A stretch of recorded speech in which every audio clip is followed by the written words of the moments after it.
Hello, beautiful friends. It's Erika. Today I'm going to be talking about the upcoming full moon in Taurus on October 31st. This is also considered a blue moon because it is the second of two full moons in the same calendar month. And it's also considered the hunter's moon because it is the first full moon following the harvest moon, which was the full moon in Aries we had on the first of the month.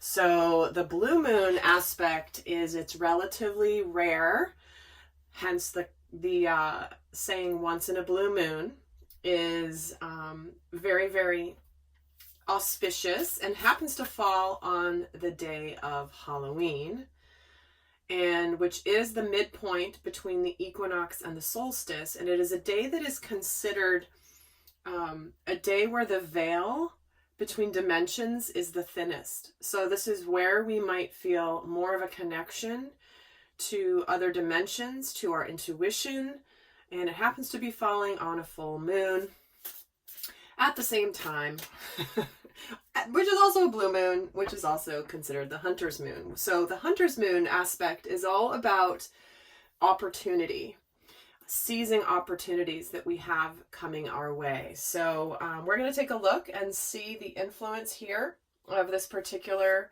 energy and see what messages want to come through. I'm going to start just by looking at, kind of the flow of energies before, during, and after the full moon.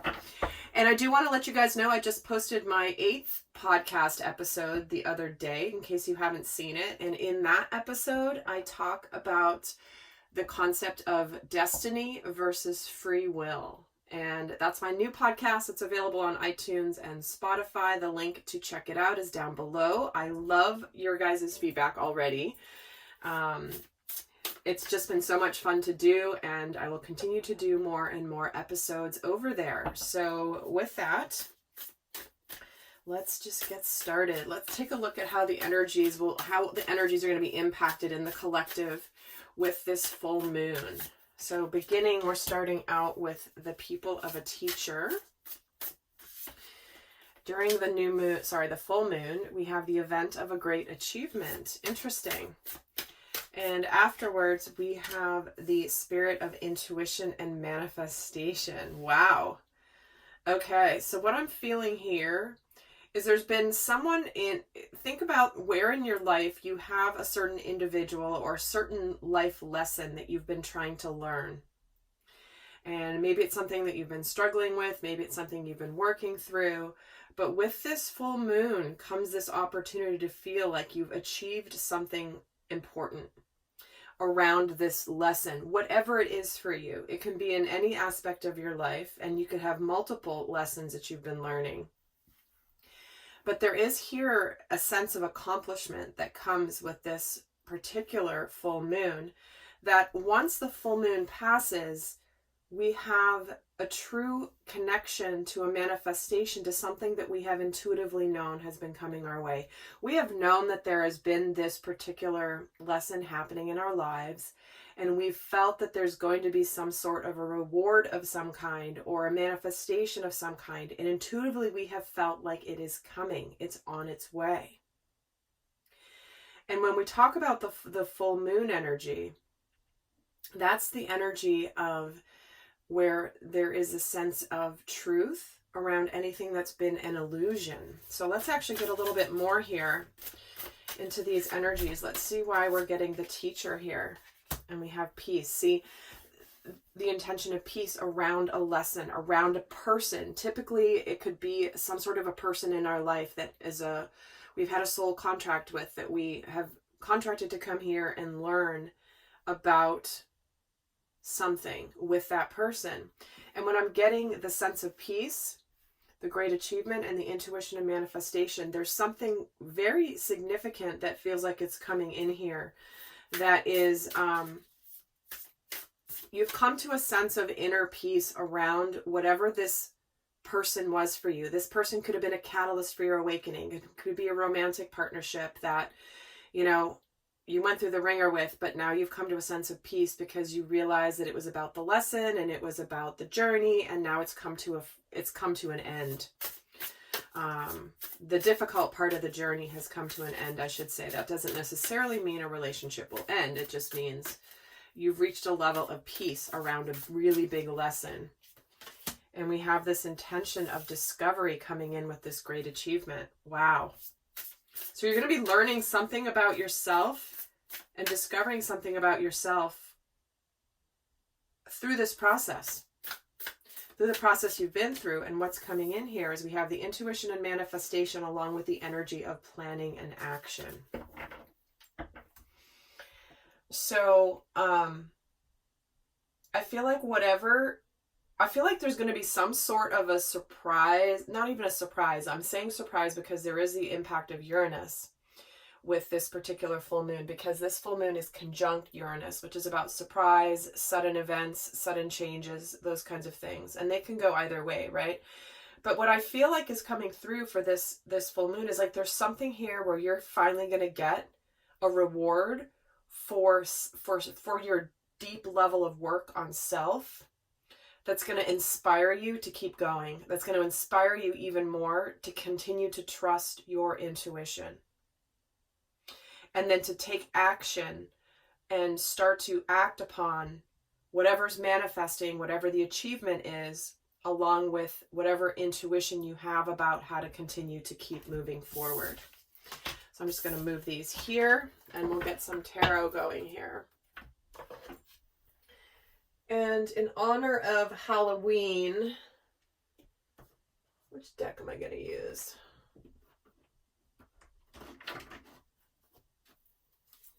Okay, I can't remember the name of this one, but it's a witch deck. I think it's the Everyday Witch, but let's see what we've got coming in. It's got the cat, the broom, and the witch's hat. Whatever which one this is. I don't know. I don't remember a lot of the names of the particular decks that I use, so I just know them by their energy. So let's take a look at, we're going to look at what thoughts, emotions, and instincts are going to be amplified with this particular full moon. Because it is a very, that's what happens at the full moons, right? Is things are amplified. Thoughts, instincts, emotions. So we're going to see what's going to be amplified with this full moon. And I was also reading that with this particular full moon, it happens to be furthest away from the earth. So it's going to appear smaller in the sky. But it actually has even a stronger impact. So I'm kind of eager to see what's going to come through here. So let's see what thoughts could be amplified. What could be amplified for us in the collective with this particular full moon?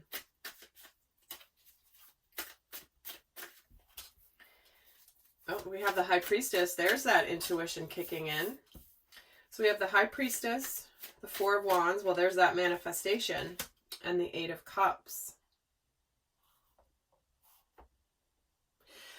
So I will say that if you're in a situation where there's a relationship that's coming to an end here, there could be, or that you've been learning through, maybe your soul's been growing, you've been learning a lot of lessons, there could be some sort of an element of a necessary discovery that comes in, information, something that comes in that you find out that suddenly, like, maybe you intuitively felt was going on, but there's some sort of news or information, some sort of a surprise element that gets revealed that then moves you into action. And for some of you, this could be moving on from the partnership, because what we have here is we have the High Priestess where things haven't quite been revealed yet. So we're thinking about the things that we have intuitively connected to. We're trusting in the mystery and the magic where not everything's been revealed. And then we have this manifestation energy with the Four of Wands. That's the great achievement. That's where the energy has, there is a celebration for your hard work paying off. And for some of you, this is where it's like, you know what? I'm done with this. I now know, and now I'm going to move on. But at least now I know what I've been feeling intuitively all along. And for others, this is where we might be thinking about the fact that we know our manifestation is right around the corner and that we are awaiting it. Let's get a card on the Eight of Cups. And we have the King of Wands. It's where we're taking action. We're connecting to our lessons that we've learned. And the High Priestess is getting the Nine of Cups. And why is the Four of Wands here? The Empress. Yeah, if something's ready, it's time. It's time for a manifestation. It's time for a milestone or some sort of an achievement that puts you into action. There's a sense of peace. There's a closing out of some major lessons. And some of you have discovered that you're going to be happier on your own than in whatever situation this is. You're also trusting in the fact that you know that your happiness does come within and not from without, not from an external source. But we have something really big birthing here, something very fertile beginning. And how can it not, with discovery, a great achievement, intuition, manifestation, and the energy of planning and action.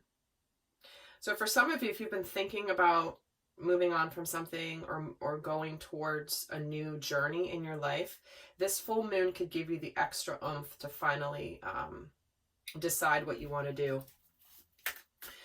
So let's see. Actually, I'm going to get another deck here. So let's get another card here on the thoughts amplified. Be bold and make the first move. Okay, this is where we're connecting to the action that we're going to take. We're discovering something, there's something important, we're learning, and we are ready to go for it, make a move, take some action with this King of Wands. Empress, it's like the time is right to start something start something new. So let's see what emotions could be amplified. What emotions could be amplified? We have the Five of Cups. The Three of Cups, and the Lovers. You know, there is a lot of partnership energy around this time because we have the Sun has just gone from Libra and into Scorpio. We also have Venus that is going to be returning to her home sign on the 27th. So she's going into Libra, where she's very out of Virgo and into Libra. I've done videos on Venus's transits, and she's, if you haven't checked those out, I definitely recommend doing that. I have a playlist here on the channel that's called Mars and Venus Transits, because that also represents the way that we approach relationships, from the masculine or from the feminine energy. That's why they're highly significant when it comes to understanding what's going on in all relationships, not simply romantic ones. So definitely check that out. And do check out my other playlists, guys. I don't have all my videos on playlists. In fact, I'm pretty horrible about creating lots of playlists because I think it's kind of annoying. You can't find anything. But do go check them out because I have a bunch already on there if you haven't done so yet. But what I feel like the emotions that are being amplified here is where we have kept ourselves from enjoying life because of our regrets of the past. We could have an amplification of the energy of sadness about things that haven't worked out, things that did work out, maybe things that aren't working out now. And it's like there's some enjoyment and celebration happening. But with the Lovers here, again, the choices we've made in love, who we've chosen to love, who we've chosen to partner up with, have they been all that they portrayed themselves to be? Has this bond elevated you spiritually? This isn't just the Two of Cups. This is the Lovers, which is the major arcana around spiritual partnerships, spiritual connections. And I feel like there's something that is calling for us emotionally to decide to be happy and to choose to be happy instead of focusing on the past. Let's get a card on this Five of Cups and add to this here. And here's the Two of Cups, right? So it could be that we have had a soulmate partnership of some kind that we have a lot of regrets about. Maybe it's somebody that we had in front of us that we made a different choice and we went in another direction. Maybe we allowed other people to influence our path that was right in front of us, and now we have regrets around that. Maybe there was a choice that was made to move away from one person was left behind and the other person moved on, and now they're realizing that that was a mistake. Let's get a card on the Three of Cups. the Nine of Pentacles. Yeah, I feel like this is really calling us to be really happy on our own and to just enjoy what we have. We don't have to have, like we don't need that partnership that's not reciprocated in our lives to be happy. Like, who needs just a person around to be able to say, oh, I'm in a relationship, or oh, I have a boyfriend, or I have a girlfriend, or I have a husband, or I have a wife. If it's not emotionally fulfilling, you're better off on your own.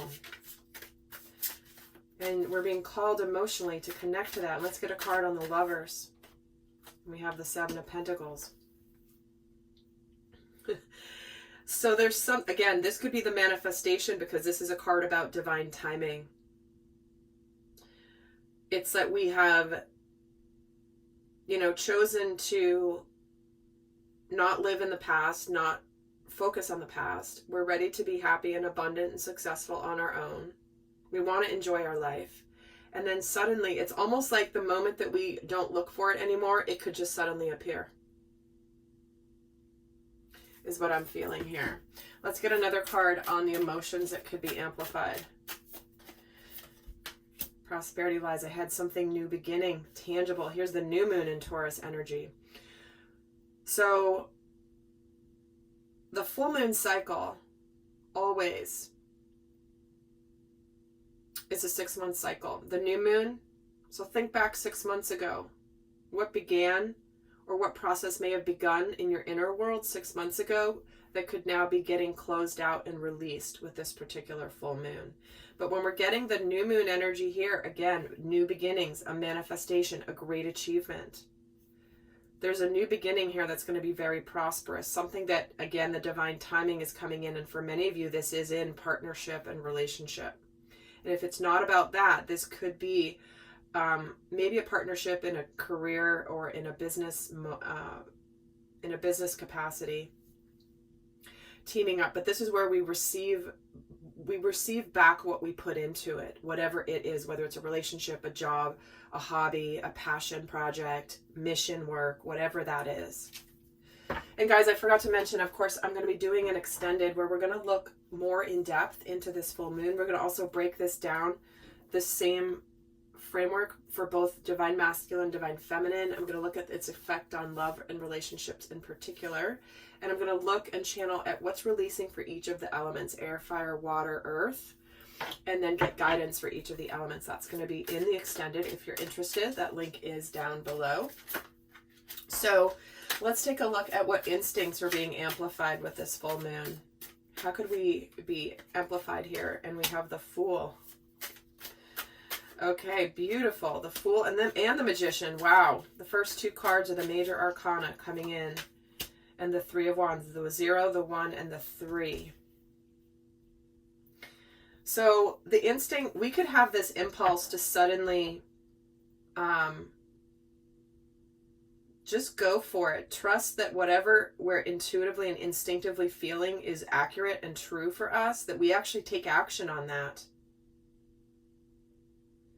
And it's almost like there could be some element of you've been waiting for the right time to do something, to manifest something, or to take a risk of some kind. And this full moon, you're just like, you know what, I'm just going to go for it. What do I have to lose? What I have to lose is the angst I'm feeling not taking this action. Because when you know either way, right? But sitting in the doubts, the uncertainties, I don't know what's going to happen, I don't know if I should, that is so much more stressful than just going for it. It's like, wouldn't you rather know either way? That's how I feel anyway. So the Fool, let's get a card on the Fool. This risk that we're taking is the Ace of Pentacles. See, this is a very tangible, very important first step in something that is real. The Ace of Pentacles can be a brand new job. The Ace of Pentacles can be beginning a solid relationship, bringing a relationship to the next level, opening something up. Let's see why we have the Magician in terms of the instinct, because we're ready for a new beginning big time. And the Magician gets the Page of Swords. So again, for some of you, this is in the form of communication. You might just blurt something out impulsively because you're just feeling instinctively that the time is right. It could be something that after you say it, you're like, oh my God, I can't believe I said that. But you've been wanting to say it. It's the truth. It's your truth. But maybe you were holding it back. But you could feel like that, oh my God, I just said it for a moment. But it is part of you creating and manifesting. This is the instincts part, right? The instinct is you're ready for this new beginning. And it could be something that you've been just waiting and waiting. And you're ready to look towards an optimistic future with this Three of Wands. And we have the Queen of Wands. So this is where we could get a burst of confidence. We could get a burst of confidence to just go, you know what, I'm just going to go for it. What do I have to lose, right? So let's get another card on the instincts being amplified here. We already got the Be Bold and Make the First Move card. So that is here already, which is what I'm kind of feeling here. But let's get another. Oh, it's probably going to be the new moon in Aries. No, it's not. It's the Surrender to the Divine. It's a full moon card. So this is where we are just giving it to God and going dancing. It's like, you know what? Whatever's meant to be will be. Whatever's supposed to happen will happen. I have the power to create and manifest things I want in my life, but part of that process involves action. It doesn't involve sitting back and hoping that the universe just brings you something because you deserve it. It's like there has to be a co-creative, intentional process with the universe in order to make things happen. You know, what is it? Luck is when preparation meets opportunity. That's what I'm feeling here. Preparation is the action you take, and the opportunity is the divine gifting you the opportunity to where the preparation and the stars aligning, moving in the direction of the action. So guys, you know, I don't know. I'm feeling a lot of really positive energy from this reading. And I know that it was funny, I was looking up some stuff about this full moon earlier, and just to kind of like see, you know, some of the other aspects, some of the other planet alignments, and a lot of it was like sort of doom and gloom in us. I'm just not feeling that. I was just reading some astrology blogs, and I was like, you know, I don't know. I'm not getting it here. I'm really not. This is where again, it's like our soul is calling to us. So guys, I'm going to head over to the extended, go a heck of a lot more in depth for those of you that are interested. And for those of you not going on, I'm going to leave you with a guidance card here for what's the best guidance for this particular blue moon, hunter's moon in Taurus on October 3rd. Well, okay, you're getting two. Look at this, surrender to play. Isn't that what I was getting earlier? This is about having fun, getting back to it, and surrender to divine timing. Well, here it is. This is what the themes of the reading is. Just trust that divine timing may be different from our ego's timing. Sometimes if a goal doesn't manifest fast enough according to what we want, then we have to be patient, trust universal flow. We have to surrender to the divine, but we need to have fun in the meantime. We need to stop overthinking. We want to do something fun. We want to do something playful. And remember, Mars is still retrograde in Aries until November 13th. So there is still a bit of that retrograde energy, and Mercury is in retrograde as well as we speak. And I believe Chiron is also still retrograde. So there are still some retrogrades going on. So it does feel like there's this, you know, it's like you're there, but there could still be a little bit of this going on, but that's okay. Because what's coming in here is really, really beautiful. All right, lovely friends. I hope that was helpful. And do go check out my podcast if you haven't done that yet. And until next time, I send you much love. Bye.